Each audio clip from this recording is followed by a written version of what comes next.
All right, guys, we got another one. This one is I'm sick and tired of Jellyroll. Let's check this one out, okay? So there's a video out there circling around of Jellyroll, and he's sitting around talking, not realizing that he's being recorded. And he said a lot of things that had a lot of people scratching their head. Before I sat down to make this video, I made it a point to go try to find the full clip so I could hear the entire context of what he was saying. And if I'm being brutally honest with you, 85 or 90% of it was just pure gibberish. I really couldn't understand what the conversation was even all about. It sounded like a bunch of kids in a treehouse to me. But there was some lines that jumped out at people, one of which a lot of people thought he was saying that he was pretty much like Jeffrey Epstein or Ghislaine Maxwell. Actually, he was quoting someone else, what someone else had said about him.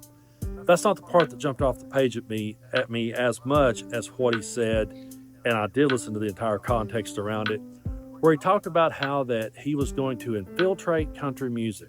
And he said, we're going to infiltrate country music. I'm here to fuck country music. Now, I'm somebody that grew up on country music and love it dearly. But over the years, I've came to have a relationship with country music where it's a love-hate kind of thing. And it's pretty much been that way ever since 9/11. So when someone says, I'm going to infiltrate and I'm going to fuck country music, my antenna goes up and I want to hear more and I want to understand more about where this person come from. Well, if you start digging back into Jellyroll's life and where he came from, yeah, he's been in jail, and yeah, he's been a criminal in the past, and yeah, now he's lost all this weight, and good for him for doing that.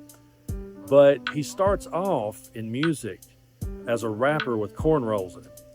Yeah, man, a lot of people don't know this about Jelly Roll, man. Jelly Roll was a pretty decent rapper. I mean, believe it or not. I mean, he did some stuff with some of these guys from 3 6 Mafia. He had a song called Jelly Roll, which should probably still be online right now. You can look it up. A nice little track. I mean, but yeah, he was a big rapper, big fan of the hip hop scene. And, now he's this country star. He kind of moved over and jumped ship, I guess, if you will, and kind of went over there. Now, a lot of artists have done this, white artists in particular. You can say the same thing for Kid Rock with his dumb ass. There's other guys too that have kind of done that too. Post Malone is another one I can think of that comes to mind. But yeah, apparently he's done that, and now let's see what he's talking about, because I'm trying to see what his point is, where he's getting to. That's where he starts, and that never works out well for any white dude that's name isn't Eminem. Okay, it just doesn't. They never ever go on to evolve or grow in that. Yeah, Eminem, has been hip hop, has stayed hip hop, and has not really moved anywhere else from hip hop. That's who Eminem is, and I respect that about Eminem is definitely as well. Grew up on him, and when he came out and all that. So yeah, he never changed, he never switched up. He always stayed the same, from what I know, at least. But it looks like he's about to get into something when it comes to J-Lo. So let's check it out. It always fizzles out because it's not real and it's not authentic, and so Jellyroll decides, well, you know what? I'll just go to country music and I'll get an office there and I'll just infiltrate country music and I'll fuck country music. And there's a reason why that he would think that.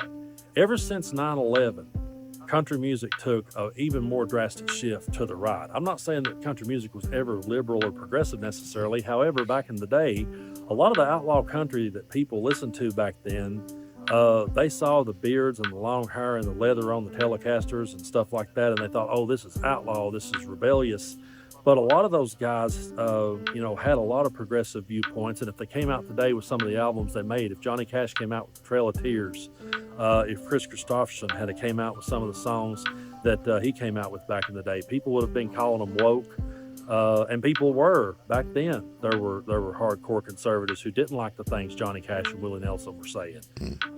Groups like the Flying Burrito Brothers with Graham Parson and Chris Hillman, groups like that were frowned upon for being too progressive. So, country music, I'm not saying was ever a progressive genre, but after 9/11, it got even more hard in the paint right wing. And you started seeing people like Toby Keith come out, singing his songs about, going to war and putting a boot up their ass and all that ridiculous bullshit that he sang. And then it just became like, hey, let's sell Ford trucks, let's sell Doritos, let's sell boats during the summertime. You can literally, if you listen to mainstream country radio, you can know if you hadn't been outside all year long, you would know what it was doing outside based on what country radio does, because it's like, I'm going to buy me a boat this time, and then we're going to head down to the bar in a few months, and then we're going to buy a truck, and then, oh yeah, we're going to go to war, and then, oh yeah, we're going to take our country back. And hell, now they've went so far as they just want to drink their beer and catch their fish and pet their dog and all this stupid bullshit. It just became a genre where people who couldn't make it in other genres decided to go. That's really what country music sadly became, the mainstream country music genre. It became a place where rappers and rockers and people who could not succeed in that world could come over and sing a bastardized version of what they were doing with a country accent, and then lean into country stereotypes and country caricatures and make a profit off of it. I mean, yeah, he has to be talking about white artists, because those are the ones that I thought of. I don't see black artists. I mean, I think Beyonce did some shit, but she's already successful over there, and I even think her album was pretty successful over there. She got a lot of flack from what I heard about it because, of course, the racists and shit kickers over there, they weren't too pleased about it. But yeah, I mean, I was never a fan of country music. Never really liked it. But hey, yeah, if that's what you like, that's what you like. But yeah, he has to be talking about that. But I don't think that every artist who can't make it in a genre is going over the country. Now, I'm sure he's right in some instances, but he can't be talking about black artists for damn sure. And that's what offends me so much about someone saying, I'm going to infiltrate and I'm going to fuck it. What they're saying is, I can't make it over here as this rapper because that's not authentic. It's not really who I am. And everybody can see through it. So I'll go over here and I will sing everything with a little bit more of a country accent. And I will lean into the country cliches. And then I will play the ultimate country music grift and the ultimate grift that everyone does. Once I've milk that for as much as I can get out of it, then I will turn to Jesus, because everyone loves when someone does that. I was a broken man and now I found Jesus, and now Jesus is the most powerful thing in the world. Yeah, I mean, I guess some of the stuff he's saying is true. Jellyroll, I guess, is apparently a grifter now. It's looking like, but I don't know, man. Let's find out. And that's what we're seeing someone like a Jellyroll do. When he got up at the Grammys, and took his moment to thank Jesus Christ. If you remember, those of you that saw the video of me talk about that, I didn't knock him for that. I didn't say, hey, I did not knock him for doing that. What I said was, I couldn't have personally done that, because I couldn't have quoted Jesus and thanked him for helping me lose weight or helping me find my car keys. I would have had to have said, Jesus is against injustice. I would have had to point it out that Jesus said, if anyone hurts the little children, it'd be better that a millstone be tied around their neck and then cast to the bottom of the sea than to stand before me in the day of judgment. That's all I said.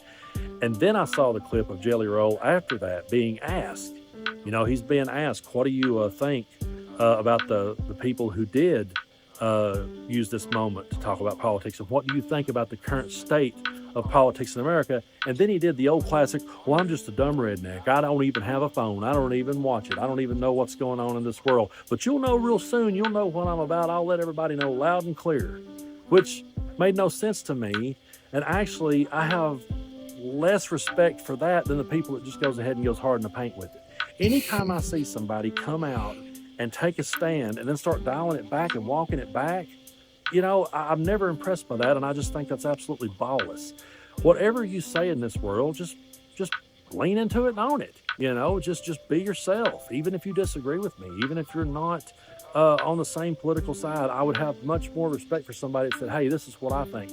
If he'd have just went ahead and said, you know what, fuck Bad Bunny for saying that. He shouldn't have used that moment. Fuck him. Okay, fine, we can disagree with that all day. But to sit back and try to play, I'm just a dumb redneck, I don't even have a phone, what that was screaming is, I've got to keep this grift going.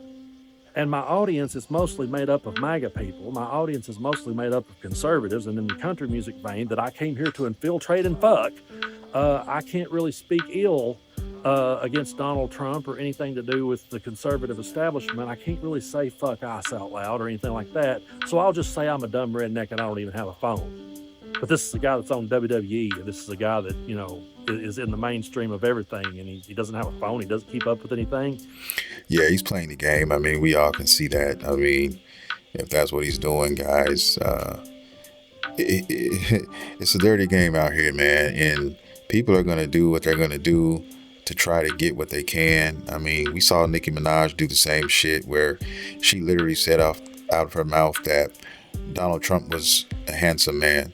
I mean, when I heard that, I threw up in my mouth a little bit. I knew, I was like, oh, okay, that's what we doing? Cool. So yeah, people grift all the time, I guess, for whatever reasons. Maybe she needed her card or her citizenship or whatever, but I don't give a damn. I mean, never did like her anyway, but it is what it is. And he can't comment on Americans being murdered in the street because he's afraid if he does, that might piss off his base. I wouldn't want that base. You couldn't give me that base. If I'd have had a base like that, I would have absolutely pissed him off within 2 minutes. I look back at my life and the times that I was that close to having a record deal, and I go, you know what? If that had came through for me and I had made it, and then I got interviewed on a country music radio station and they asked me what I thought about the current state of politics, everybody would have been burning my albums in the street. I mean, contrary to popular belief, there are a lot of people who are countrymen, country boys, country artists over there where the majority are, Republican and are hard right people. There are a lot of good people over there, though. Don't get it twisted. There are a lot of people who will stand up for what's right and what's wrong out there. I've known some people in my lifetime, and I'm sure there's more out there as well. But it's a stigma just like everything else in the world, guys, where, we as black people have stigmas upon us that, people can't seem to shake. Even my own self sometimes, of younger people, you see them walking around, you're extra defensive because you're like, well, your own stigma is getting to you. Like you're black, but you're acting a little paranoid because you got your daughter with you and, you just got a flat screen TV and you want to make sure that, you know what I mean? So those things are true. Multiple things can be true at the same time. And, that's why when it comes to policies and politics, I try to stay out of it because there's things from the right that I agree with and there are things from the left I agree with. So I can't take one side. And I'm not a Trump supporter. Please don't get that twisted at all.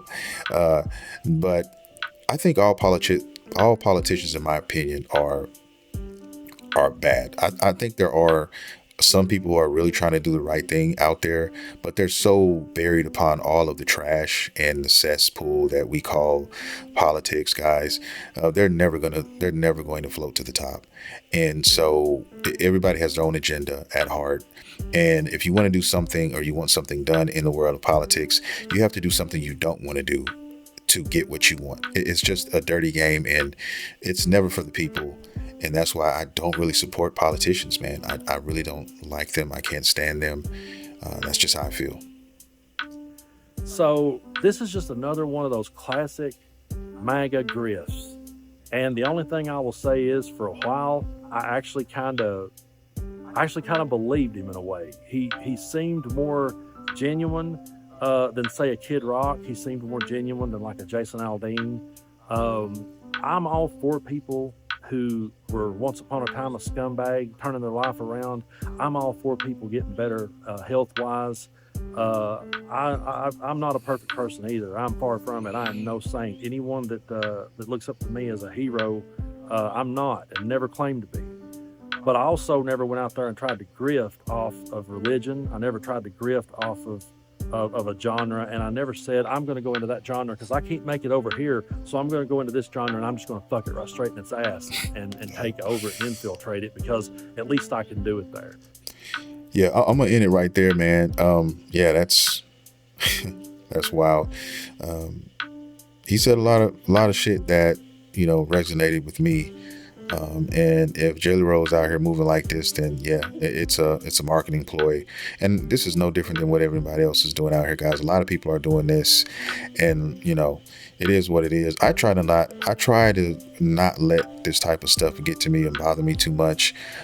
When it becomes that much of a problem, I just get away from it, move away from it, because once you get to a certain age, you realize that your peace reigns supreme. You want that more than anything else. That is all I live for. Okay, that is all I'm living for, is my peace, and that's what I'm doing. So if I see anything I'm not fond of, I'm just gonna you know, scroll past it, guys. You don't even have to deal with it. I mean, if there's somebody you don't like, why listen to them? Why continue to listen to them? You don't have to. Some people just can't help themselves and they let things get to them, but I'm not one of those people. But anyway, that's going to do it, guys. I hope you enjoyed the content. If you did, please consider hitting that like and subscribe button. I drop content daily on this channel. And with that being said, guys, I will see you all in the next video.